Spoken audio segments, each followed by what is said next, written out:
Jackets finally get their due. We cover pro Columbus. Tune in and join us. Disrespected media.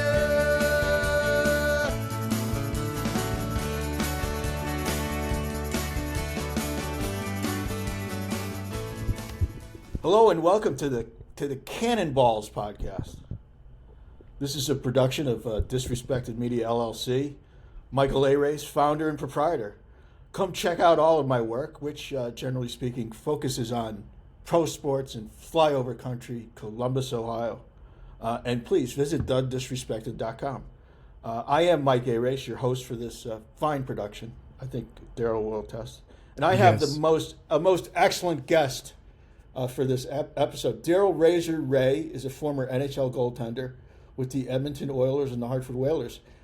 He has a Stanley Cup ring from the 1988 Oilers team. That was the last Oilers team to win a cup with Wayne Gretzky, if I'm not mistaken. A sliced hand and a knotty hamstring, I guess is the way I'm putting it, cut short Reaugh's promising playing career. But he had a virtually seamless transition into the broadcast booth, and it had to do with the waivers, I came to understand. He was the color analyst alongside Johnny Forsland with the Whale during my 2 years on the beat in the mid-1990s. We had a little bit of fun. We were much younger then. He went on to become a TV analyst for the Dallas Stars, and he's still with the team after 30 years. And he hasn't aged a day, as you can see. Reaugh is a veteran of every national TV network that has ever covered the NHL, possibly even the BBC, the Russian state television, and Telemundo. Reaugh, I want to take you back here at the start to the beginning of your broadcasting career. I knew its bud was in Dayton, Ohio, here in flyover country, but I wasn't aware of the details until Ed Ginger filled me in the other day about how you went from the ice or the bench or the locker room to the broadcast booth. Can you enlighten us? Because when Ginger told me the story, I just didn't believe it. It starts with Bud Ginger, Ed Ginger's father. Yes, the great Bud Ginger. Well, I had gone to a little trade and technical school after I was done playing in Boston. And, I wanted to get in the business. I didn't know if I wanted to be like a talking head, like an anchor in sports and that, or do play-by-play or broadcast in some way in hockey. So it was the first job of my good friend, Jim Playfair. We were both in the Oiler organization. He's from Fort St. James. I'm from Prince George. Fort St. James is just north of PG. We've known each other forever, lived together in the minors. So I got a hold of him and I said, hey, I have nothing going on. And he says, why don't you come down here and you can keep skating if you want to think about continuing to play and maybe help me out a little bit, whatever. So I go down there and I ended up doing a little bit of that. I was done though. Mentally I was checked out. I didn't want to play anymore. But I ended up in their front office. Like I was selling like board ads and stuff in there. And there was a guy, I hope I have the name right, Lyle Stieg. Does that sound I don't know. We'd have to ask. We're talking about, I brought up Ed Ginger and Bud Ginger. Bud Ginger owned the Dayton Bombers. Yes. Ed Ginger, his son, worked for the team. Right. And so I just wanted to clarify that. But so Bud was pretty fiery, the old man. And he and I think Stieg had been like a big deal, like limousine riding sports anchor in Ohio. And, because of various reasons, I guess. Ron Burgundy type? Yeah, maybe a little bit that way. He had ended up, anyway, in the booth and that. I actually did a couple of games doing color with him. And he and Bud got into it one day, partway through the year, and he fired him. And he called me up that same day, and he's like, hey, could you do play-by-play? And I'd never done a game in my life. And I'm like, of course. Yes, I can. And there I was that night. I called my very first professional hockey game, and I didn't really know what I was doing other than I was doing it, and I had a blast. To this day, look, I've done 30 years now. I've won awards and Emmys and all kinds of things. That might have been the most enjoyable year that I had, just because I'd never done it before. I felt like I was getting better. I really enjoyed it. The people there were fantastic within the organization. Ended up going into the playoffs and that. And I can still remember the station we were on. I think it was Wing, W-I-N-G. You're listening to, I used to say, you're listening to Dayton Bombers hockey on CNN, W-I-N-G, whatever, right? And I called it the Dayton Bombers radio network. I don't think you could hear the game outside the parking lot, outside Hera Arena. I really don't. But I was trying to pump it up, and I would just be like, yeah, you're listening to Bombers hockey all along the Bombers radio network. As if it was going all the way through Ohio and neighboring states, that was the origin story. Well, I heard it on the X, I guess is what would be one. But I just want to clarify for listeners. Ed Ginger left the Bombers like 23 years ago to become he founded the Ohio Blue Jackets junior program. Yep. Coached for years at the highest level of the AAA. And all these players that are coming out of Columbus, is like Kiefer Sherwood was in town the other day.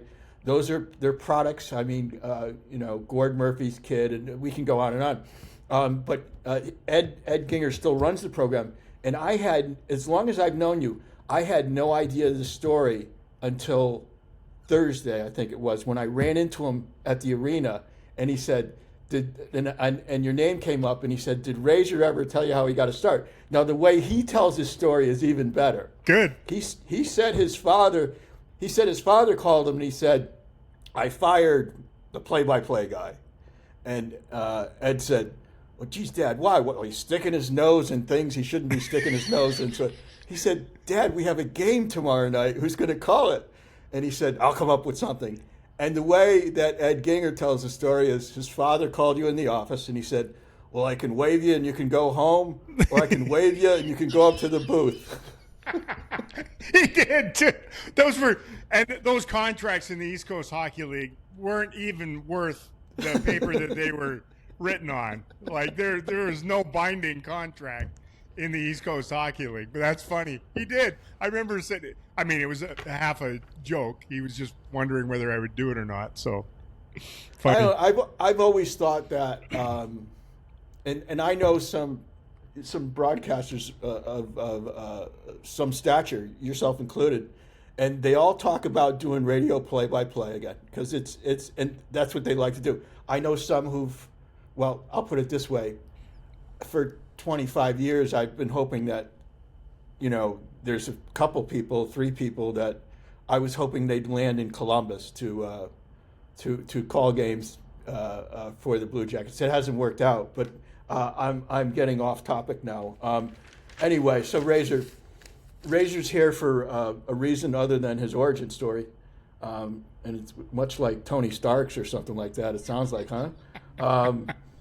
He's here for a reason. His parents can tell you about that. But the reason he's here on Cannonballs is because he has quite a bit of personal and institutional knowledge about, one, Dean Evason, who was fired on Monday by the Blue Jackets president and GM Don Waddell, and 2, Rick Bowness, the septuagenarian, easy for me to say, who was hired to take Dean Evason's place.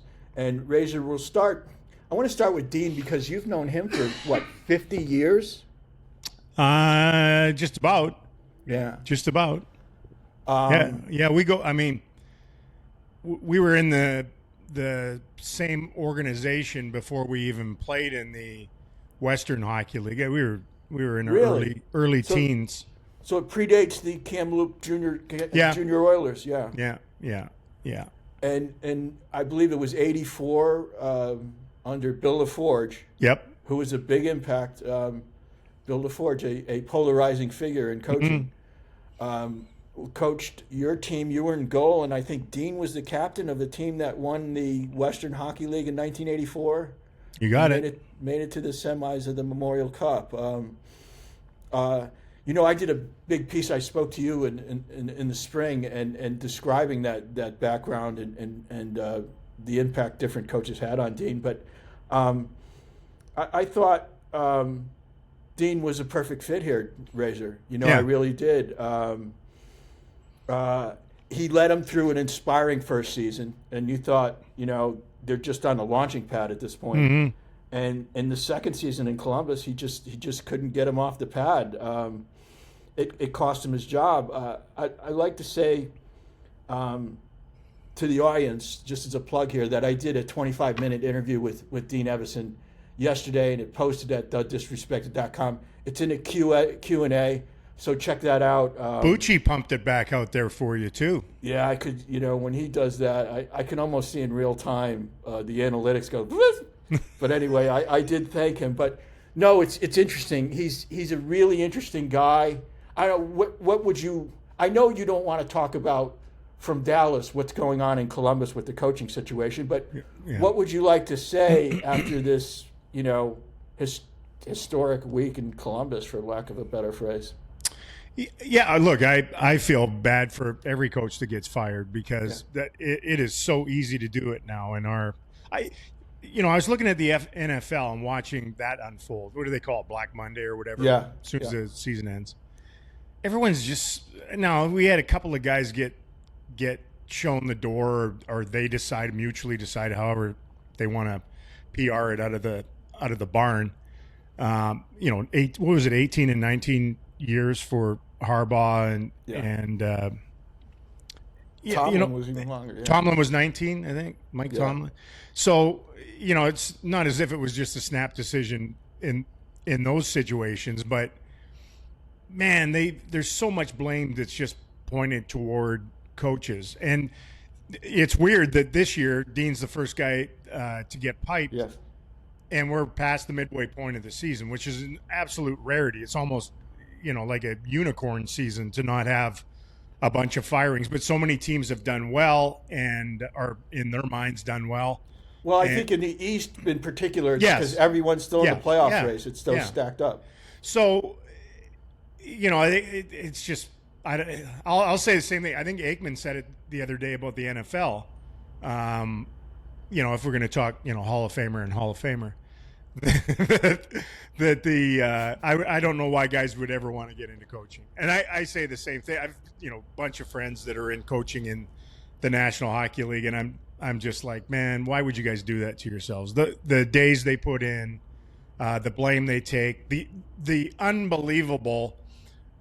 I can't wrap my mind around reason why we make them talk every single day. Like they talk every day, NHL coaches, about what, and have to deal with us in the media, and they do an incredible job of they've gotten much better at saying nothing but talking a lot. That's like a skill.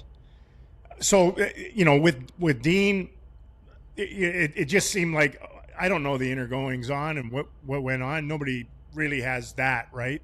That's the right. Day-to-day interior. People can say they're insiders. Nobody's really an insider unless you're in the hockey department or on the team. But like as you said, like he just, and it did not surprise me the job he did last year, because he's, both the coaches, the outgoing and the ingoing, for me are incredible leaders of men. They can usually get the best out of a group, most of them anyway, and guys want to play for them. Guys want them to succeed. That was Bones. That's the history of Rick Bowness. Yeah, we'll get to Bones in a minute. But the same thing with Dino. Like, he's a very guy's guy. He loves the job. Like he really loves coaching, and he likes it when his just like LaForge back in the day, different way maybe a little bit. There's no way coach could exist in today's world. But the idea that we're all in this together, and here we go. We're going to do this as a group, and that he had the ability to galvanize that way with them last year, and then you get that's the history of this position at this in this league though. Like, what did you do for me lately? Like, that was great. That was fantastic. Well, and, the guy I was thinking of too is Jared Bednar. Yeah. In Colorado, people forget. You go back to when he took over and like a colossally crappy season. Now they got a pretty good player out of the deal by, never winning. But who would have blamed them to say, you know what, he's done great things in the American Hockey League and that, but we're going to move on. We need a guy who's coached 700 games in this league. We need a veteran guy coming in here, and they didn't do that. They stayed patient, and now he's on track. I think he's second to John Cooper now, is he not, right. in tenure? Well, Bednar, that was a Chris McFarland hire. I think he was AGM at the time. Joe Sakic was still GM in Colorado, yeah. But he was the AGM in Columbus, and he was the general manager of the Cleveland Monsters with Jared Bednar as coach, and that was the way that Jared Bednar got to Colorado. But you're dead on, and that patience should be rewarded. This is not seen, especially in small markets, should be seen as more of a longer game. You have to build it right for sustenance. Yeah. And I look at the Blue Jackets, and I said this to a team official Thursday night. It's that this does not look good from the outside. I mean, you may have an understanding about the inner workings and why Don Waddell would have had to make this move or felt compelled to make this move. But from the outside, you're looking at a Blue Jackets team with 4 coaches over the last 375 games. That's like 90-some games a coach, a Razor. John Tortorella is the only one of 12 coaches in the history of the franchise to get to 300 games. I mean, and so you look at the way, I'm not going to say the Blue Jackets are run poorly, but this is one of the hallmarks of poorly run teams, especially when you put it up against like the Colorado Avalanche. I think in any sport, I don't think you have to look at just hockey. Yeah. Like, yes, you want to find teams that can't find the upper echelon and stay there. A lot of times you just take a look at how they overhaul and churn their hockey departments and their coaching staffs. Like it comes from the right place, right? Yeah. They all, it's one of those, we think we're better here. We think this should be better. We're going to try this. This guy was available, whatever it is. But you find me an upper echelon elite organization in any sport that just, spits them out, chews them up, turns it over. I'd be shocked to see it. Like I know. And look, today's different than yesterday in that the money and the pressure. It doesn't. Well, there's that. There's that. The money certainly has changed a lot of attitudes in that. But I think our world in general, if you want to get philosophical, like just look at social media and everything now. Like how stuff never lasts. The one thing we've talked about quite a bit at the back of our bus throughout the year has been how little interest there really is in history today. Like even if it was like 5 years ago, and you could detail something and talk about something, and this went on. For the most part, there is almost zero appetite for that. It is like, what is going on right now?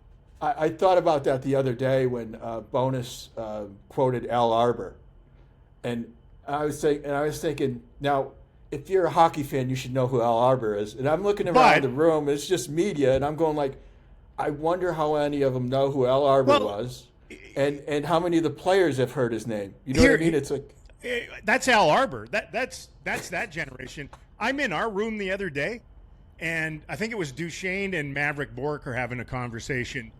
And Maverick was saying, young guy, right, in his early 20s and that.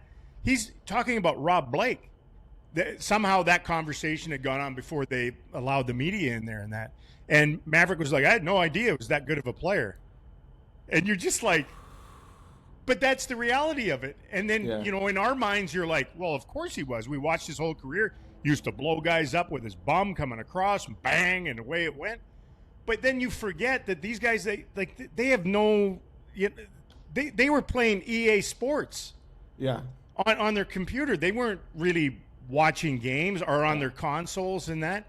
They didn't have hockey cards, yeah. Yeah, then you go even deeper and you're like, okay, one of the true iconic general managers in our sport and the, dynasty powerhouse Islanders. And then you start counting back. I always do this. This is always my my thing whenever it's like, how could they not know about him? And then I take myself back to about their age, and then I track back that same amount of time, and I'm like, well, how could you not have known some of the key principles in the collapse in the late 20s of Wall Street? And you're like, what? But that's essentially what you're asking them, right? So I don't know. It to answer your question or get back to it anyway. Was there a question in there, Chase? I have great affinity for patience, but that has to be, it has to sort of permeate things, don't you think? Where it's like, we could do this, but should we? Or and then you don't know the whole story. That's the other part of this stuff. Like guys get fired and for various reasons. Razor, I was really hopeful when it was time for Jarmo to go. Jarmo got Jarmo fired. I have tremendous respect for him.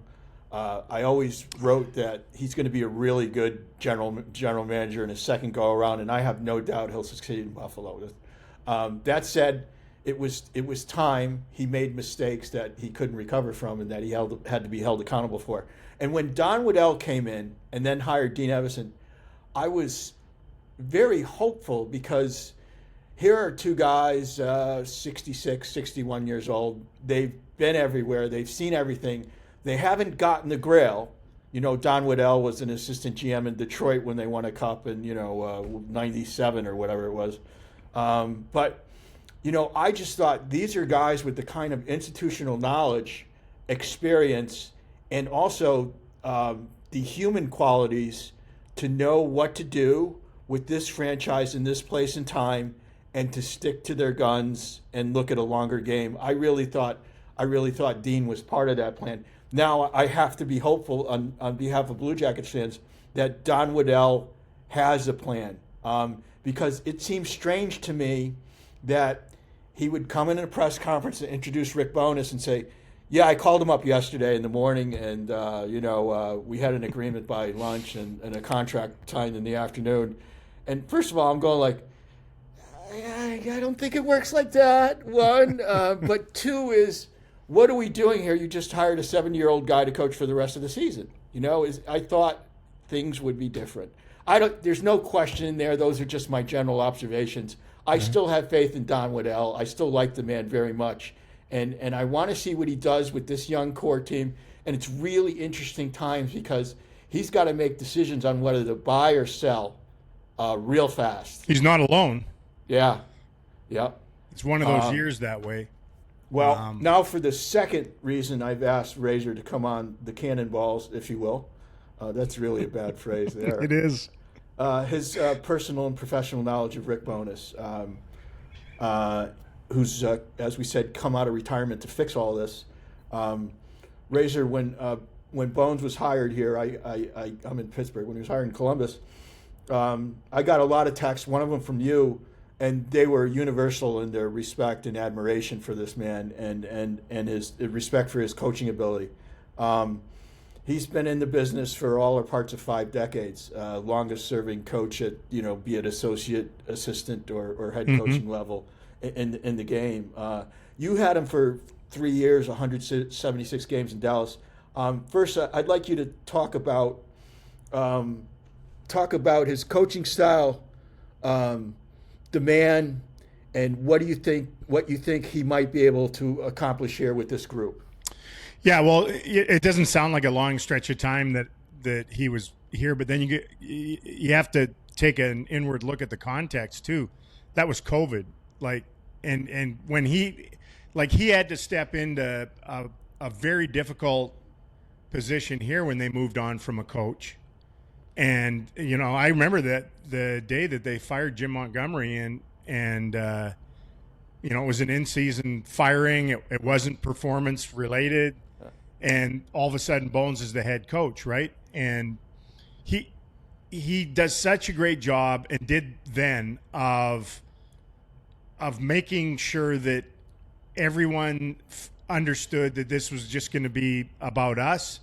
I care about you. You care about me. You care about him. I think that's first and foremost how he goes about his business. Because it's never coach speak or an act or anything. It's the human. That's who Bowness is. Genuine Bowness. Yes.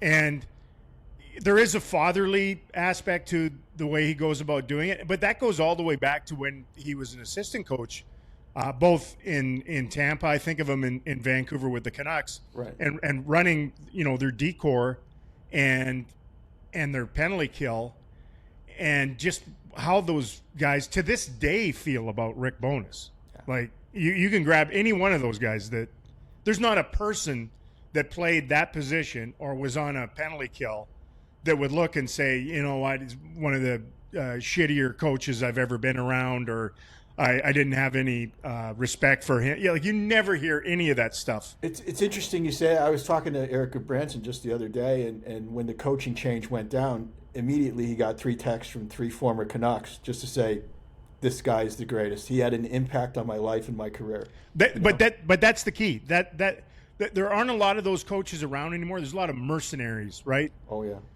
They don't really care.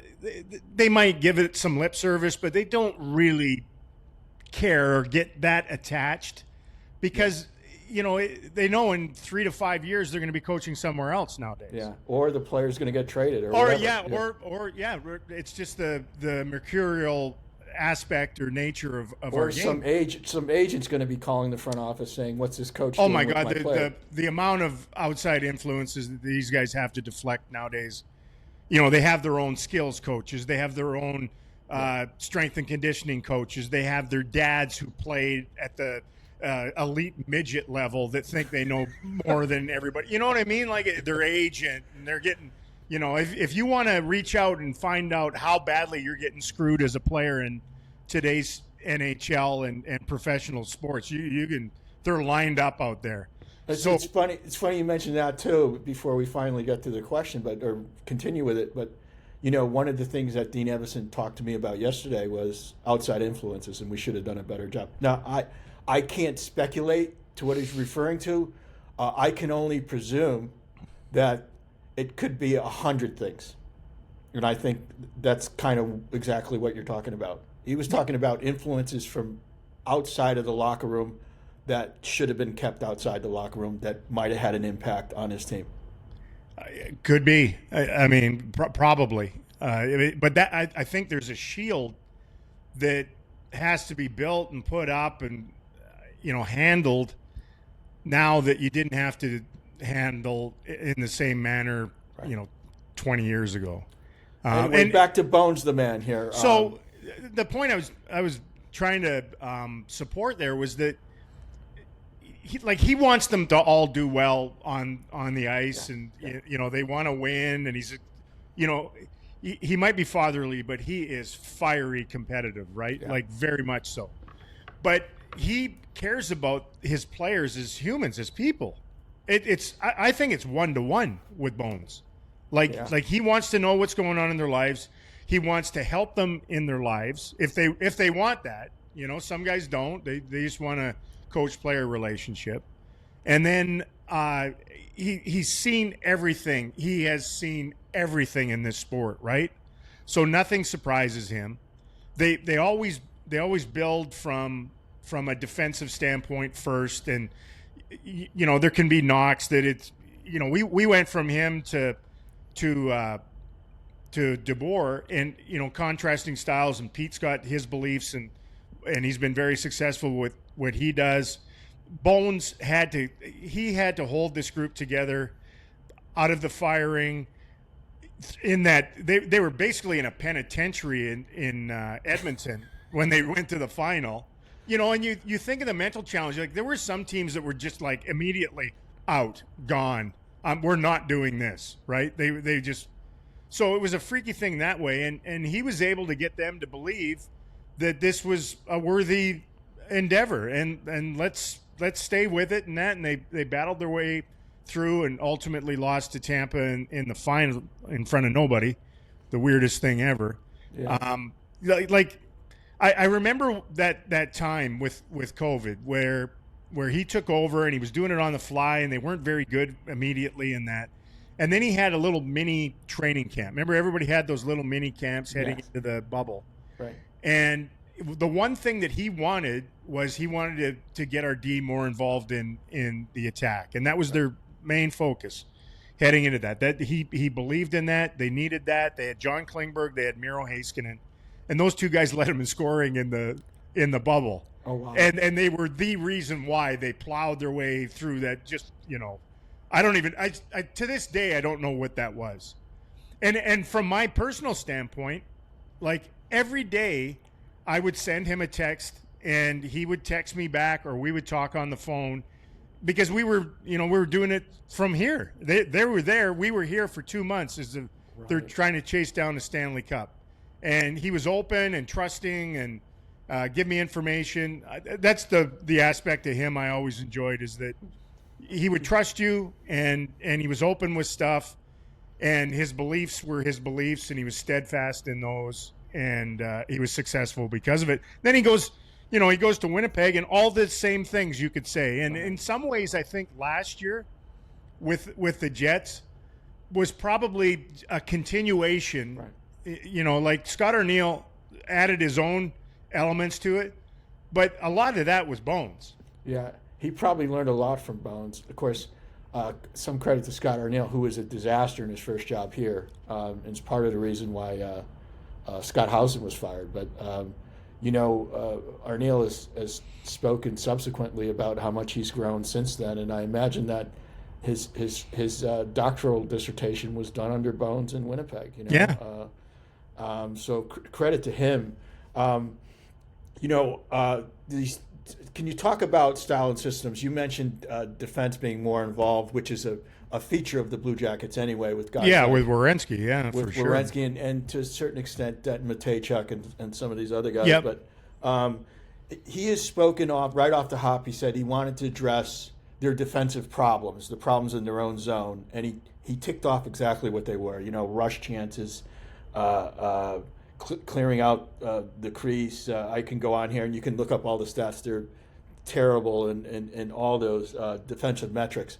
And so that was his first thing. We're going to fix that. We're going to fix the penalty kill, which is terrible. And overall, the program is we're going to play with pressure.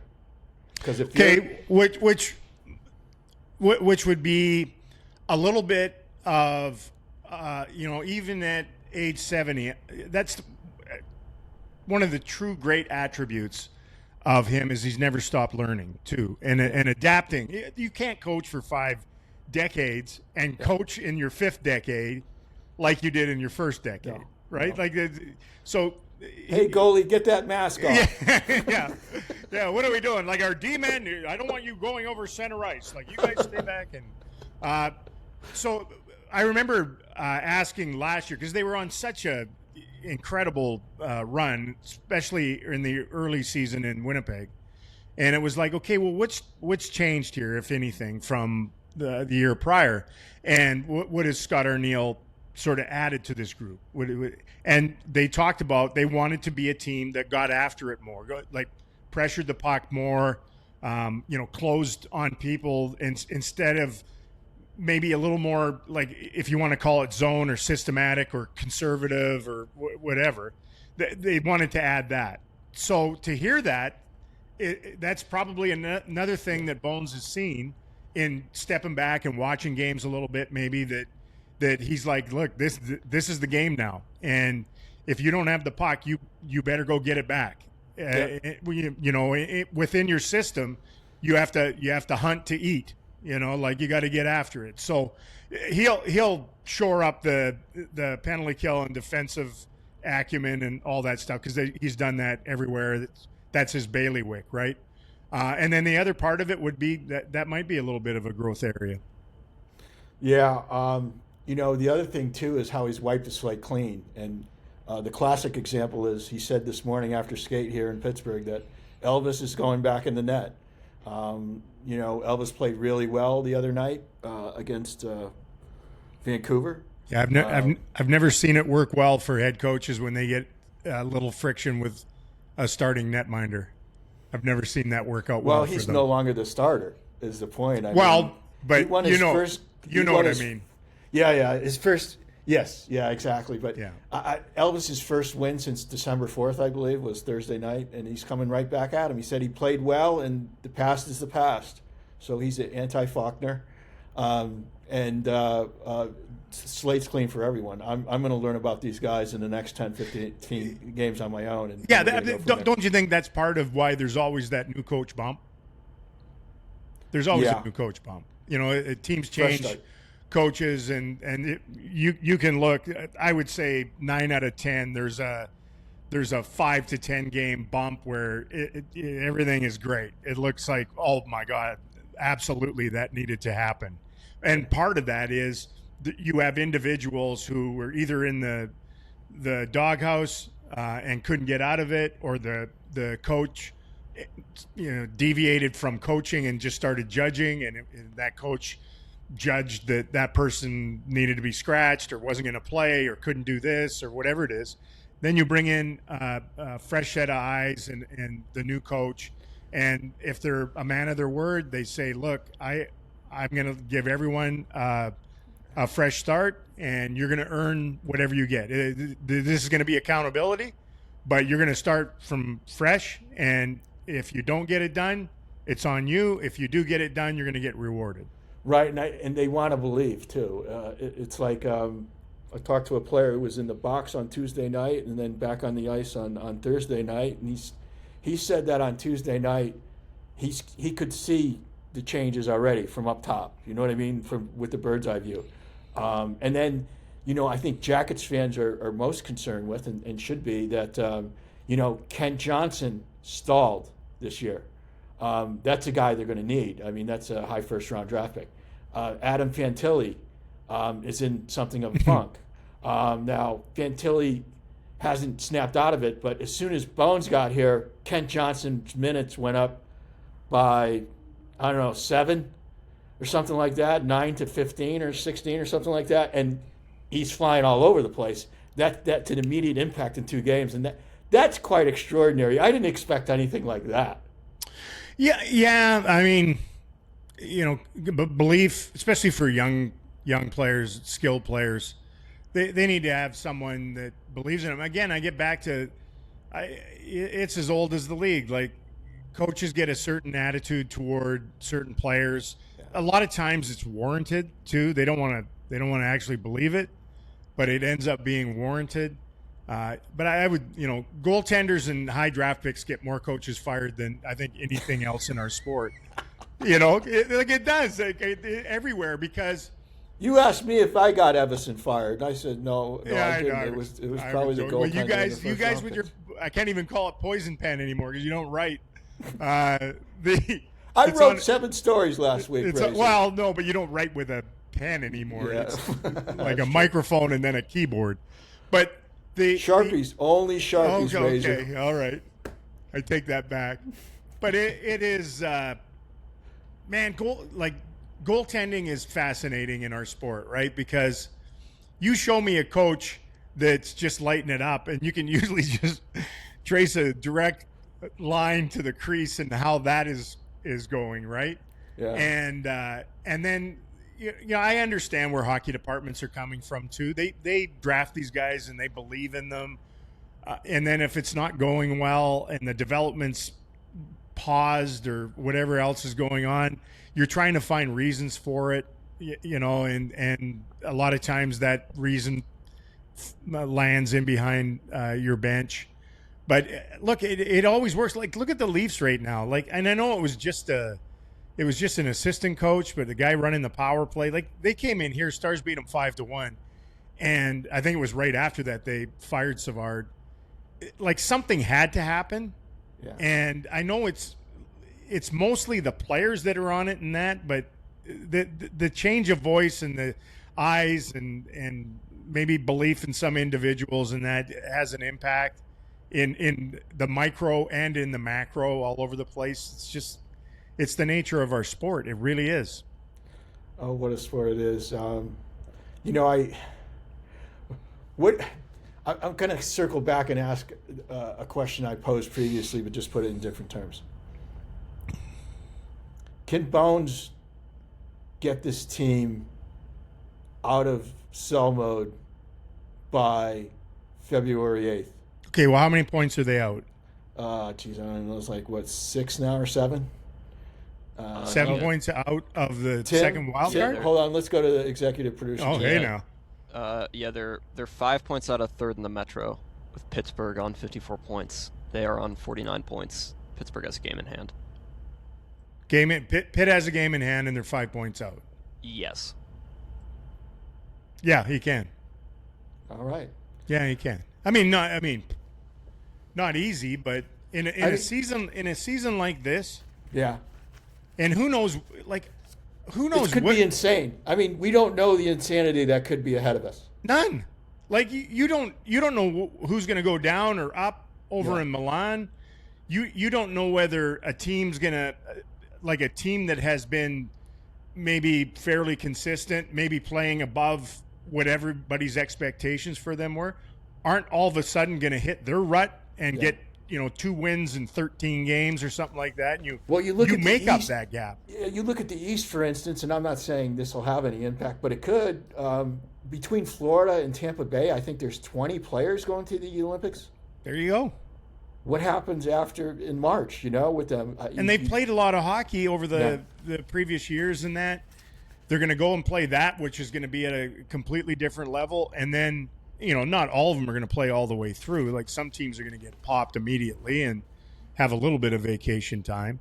But then you're going to come out of that, and the season is just as condensed, and it's this frantic race. We've seen it every year. The games get tighter. It's almost impossible to score.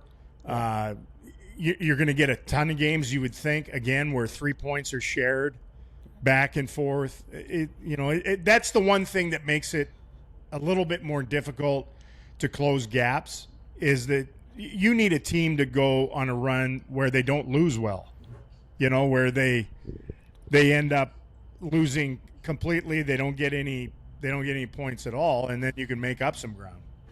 It was not even a week ago, I'm saying, well, how are you going to jump 8 teams? Okay, I don't care how many points you're out. You need help from 8 teams, you're in trouble, True. Now, in a week, that's changed. It's like, it is crazy. Special teams and goaltending, brother. Special teams and goaltending. Oh, if they had any semblance of a penalty kill this year, Dean might still be employed, Anyway, I think I get the unmistakable feeling, and it's easy to have that everyone's rooting for Rick Bowness. It's just, that's part of why he is who he is. Yeah, this is the most torn I've ever been, I think, in a coaching change, because I think the world of the guy that got fired, and I think the world of the guy that's incoming. I do too. It's not like, I go back to last year. I voted for him as, we vote on Coach of the Year. Right. And it wasn't out of, I think of him as a brother. It wasn't out of any kind of bias or nepotism or anything along that line. Like, I thought it was warranted, with what the Blue Jackets were going through, and to get them to do what they did. I thought it was one of the best coaching jobs that was done last year. And no question about it. A half a season later, he's out. That's an incredible statement about our game. So. I know. I started our conversation yesterday with, "Hey, Dean, how you doing?" And then I paused. I said, "Geez, that's a bad question. Yeah, he just got fired, man." Yeah. And he laughed. You know what I mean? Yeah. Because that's who he is. We leave a spot here for Tim. He usually picks up on something and has a good question. And if it's not a good question, we'll just cut it. Tim, you got anything for us today? Wow, you're hard. I don't have a question necessarily, but you were talking about like coaching continuity and how like generally well-run, smart teams keep their coach in place probably, longer than a lot of people say they should. You mentioned like Tampa and Colorado. But like I think the one team that the Jackets could look at is Montreal, who hired San Luis when they were really bad and stuck with them through three seasons when they were, finishing like in last in the conference with the Jackets. And now they're they're almost definitely going to make the playoffs this year. And I wonder about the timing of the firing and I feel like they could have, I don't know, maybe in the long term benefited from the continuity of having Evason, who I mean, regardless of all the blown leads and stuff the Jackets have gone through this year, I still think he's a really good coach.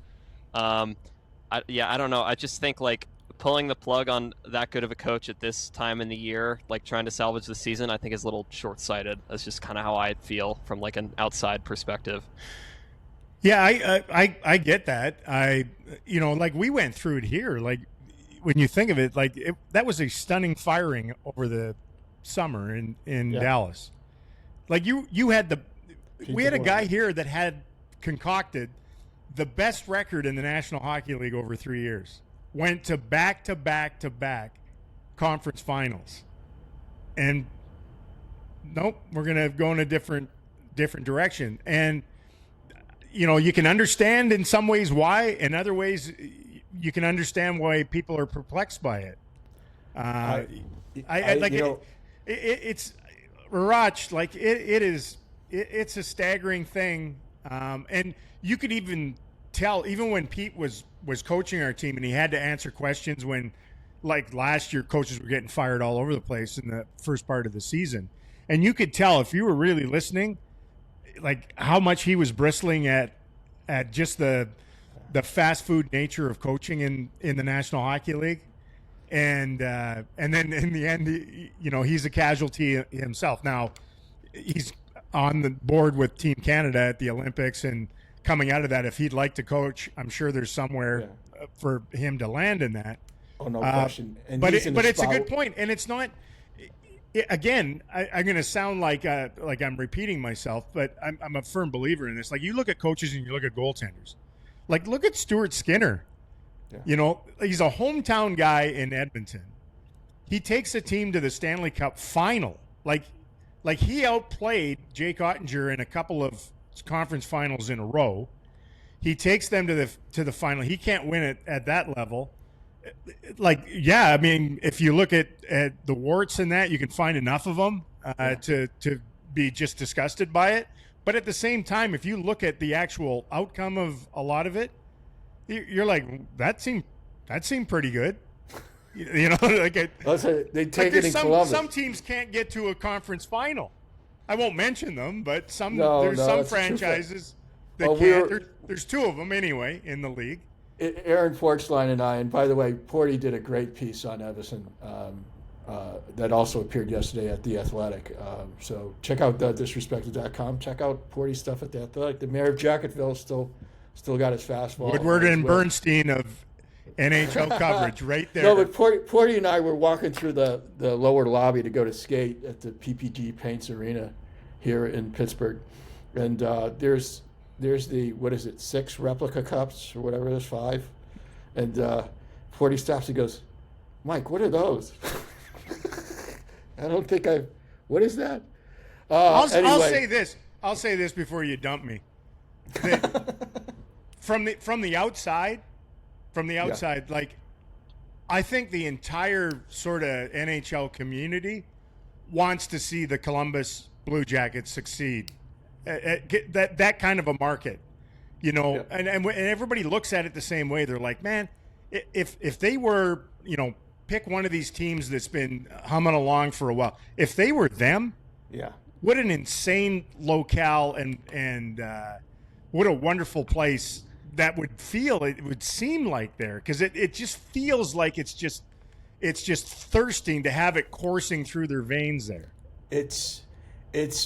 It's been 10 months pregnant for success for 26 years. It's a great hockey market. Yes. And it hasn't even been unzipped yet. No. Absolutely right. I've always felt that. I love the city and I love it as a hockey market. And I'm saddened that they've had this quarter-century plight like they've had, although there's been some high spots. About the coaching thing, I just want to mention before I do the outro here that you said it earlier. and that is there are no real insiders.